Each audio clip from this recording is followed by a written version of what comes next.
Ada 4 hal yang menurut saya penting bagi Anda pengusaha yang ingin growing the business saat ini ya. Nah, jangan terkecoh dengan yang namanya tools ataupun faktor-faktor esensial untuk bantu bisnis Anda dan juga kemampuan skill Anda. Nah, jadi harus Anda pisahkan dulu mana yang disebut dengan tools dan essential system dan mana yang disebut dengan skill. Nah, saya pisahkan dulu. Essential tools itu seperti apa? Misalnya seperti software, misalnya seperti program, misalnya seperti kayak sistem CRM, ERP, AI system. Nah, itu semuanya adalah tools ya, sistem untuk membantu kita untuk bisa mempercepat pekerjaan, menduplikasi pekerjaan dan meminimalisir kesalahan. Nah, yang dimaksud dengan skill, nah ini justru yang harus difokuskan kepada owner. Nah, banyak owner yang fokusnya kepada sistemnya, bagaimana untuk kita bisa memanage sistemnya, mengoperasikan sistemnya. Nah, itu betul, kita harus tahu dan kita tidak boleh ketinggalan tentunya, karena sekarang itu kan sistem semakin terupdate terus ya, AI semakin terupdate dan banyak pekerjaan-pekerjaan yang sangat bisa digantikan oleh AI. Nah, tentu untuk bisa mengefisiensikan, ya bisa mengurangi masalah, mengurangi kesalahan, mengurangi error, mengurangi human error. Nah, itu bisa menggunakan sistem AI. Nah, tapi yang saya ingin highlight saat ini adalah tentang skill. Ya, skill yang pertama adalah Anda harus menguasai dan membaca data. Jadi data itu menurut saya sangat-sangat esensial banget. Jadi kesalahan data, ya misalnya Anda diberikan satu report oleh tim Anda, AI dengan mudah bisa memberikan report, ya memberikan satu analisa begitu kan. Cuman bagaimana cara Anda membaca datanya, membaca angkanya. Nah itu penting. Contoh di setiap aspek ya, mau di marketing, mau di sales, mau di operational, mau di keuangan apalagi, ya di human juga sama. Semua harus dibaca by data. Contoh paling simple, misalnya Anda pasang iklan, Anda baca nggak datanya?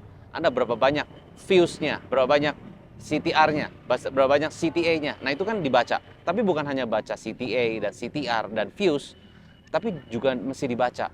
Mungkin dari beberapa iklan, beberapa ads yang ditampilkan, nah yang mana angle, yang mana attention dari si customer ini sangat penting.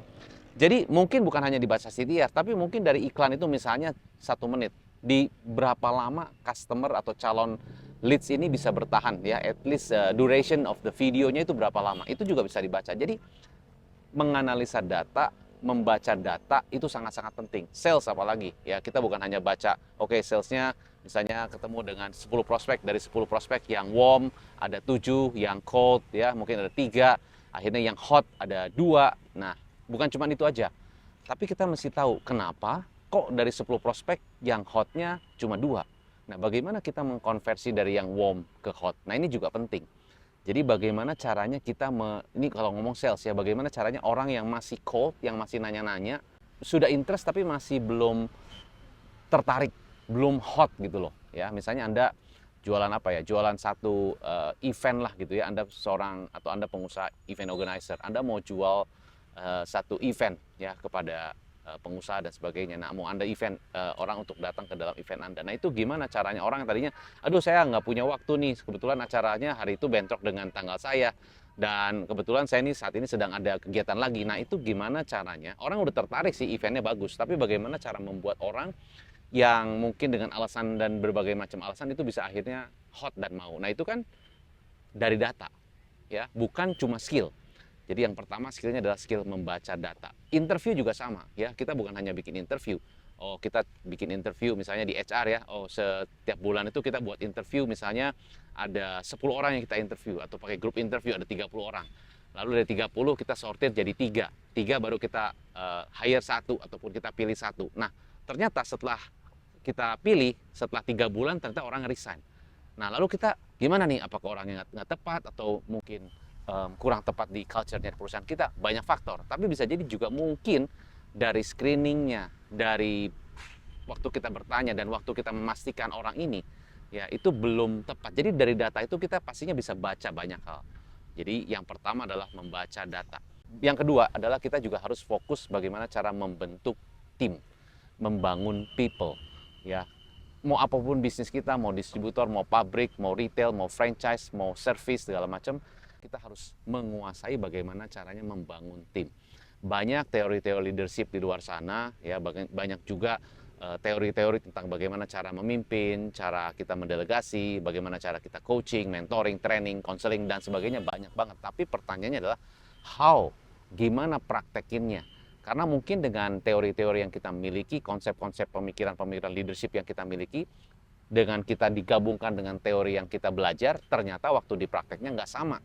Nah ini kan penting, ngebentuk tim itu nggak semudah cuman kayak nyuruh-nyuruh A, suruh B, suruh C begitu. Enggak, ngebentuk tim dari yang tadinya mungkin mereka males-males, nggak ada attitude yang baik, ya mereka kurang disiplin, kurang gercep gitu kan, masih lambat. Nah itu kan harus bagaimana kita cara bisa ngebentuk mereka. Ya ngebentuk mindsetnya dulu, ngebentuk pola pikir, lalu ngebentuk kebiasaan, lalu ngebentuk juga cara kerja, etika, culture, dan sebagainya. Itu kan bagian dari pembentukan tim. Setelah itu bagaimana melakukannya.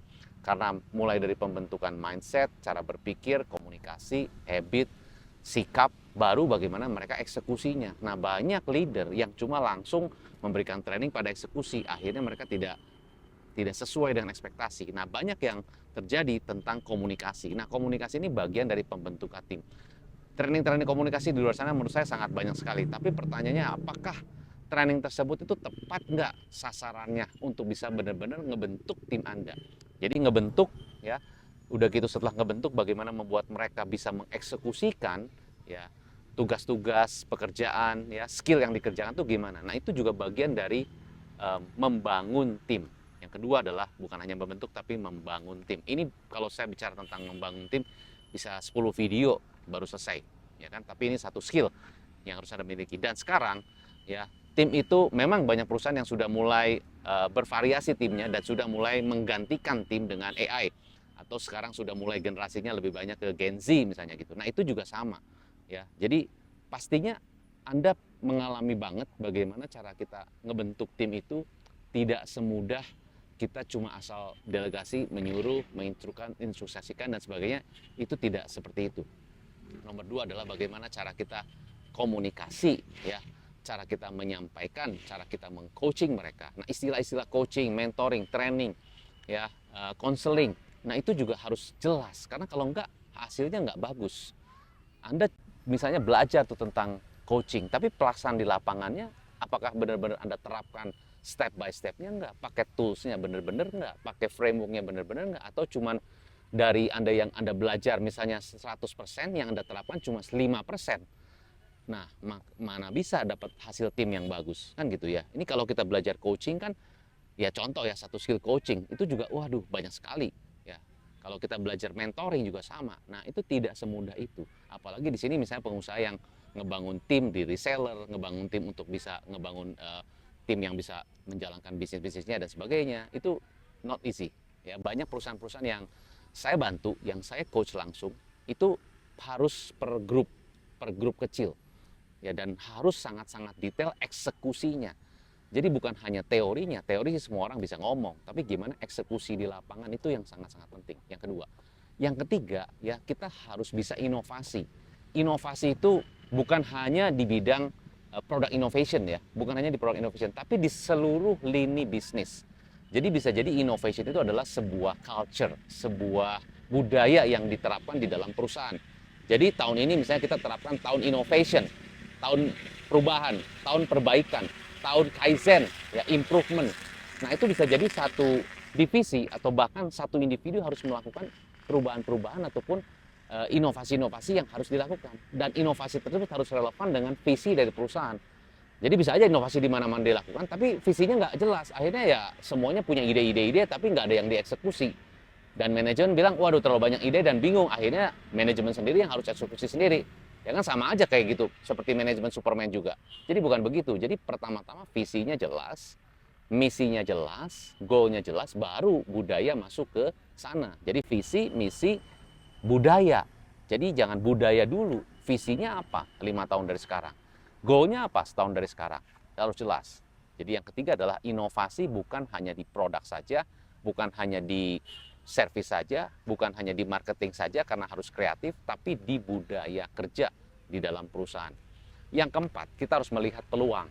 Ya, peluang itu di mana-mana sebenarnya. Ya, orang banyak bilang begitu, peluang di mana-mana. Betul, ngomongnya gampang, tapi Anda beneran lihat nggak peluang?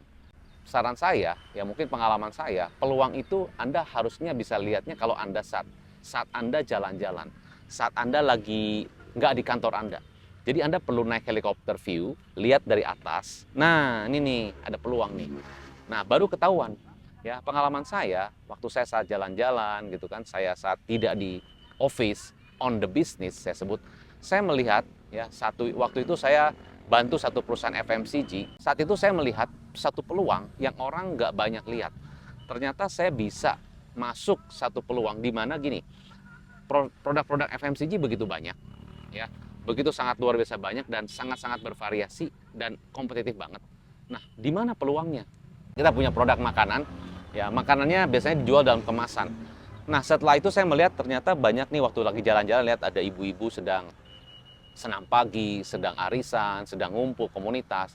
Nah, langsung produknya dijual di situ. Nah, saya melihat di situ kok kita belum masuk nih. Coba kita masuk ke sana. Ya, produknya tidak dalam kemasan tapi dibuka. Jadi semacam ada kita buat kemasan baru, ya ada packaging baru, langsung dijual saat itu dan dijualnya satuan. Nah, itu ternyata ada peluang lagi. Nah, jadi peluang di online juga banyak banget ya. Orang masuknya ke marketplace semuanya. Wah, semuanya marketplace. Ada peluang mana yang Anda belum masuk? Ya, produknya, inovasinya bisa jadi peluang lagi. Jadi peluang itu bisa Anda harusnya lihatnya tidak waktu saat di dalam office Anda, tapi pada saat Anda keluar dari office, Anda lihat dari helikopter view, lihat di situasi yang mana, ternyata ada satu market di sana. Dan Anda lihat di situ sebetulnya bisa masuk ke sana. Ya, dan itu ternyata banyak banget ya peluangnya kalau benar-benar kita lihat. Nah, cuman balik lagi, peluang bisa kita lihat, cuman bagaimana eksekusinya.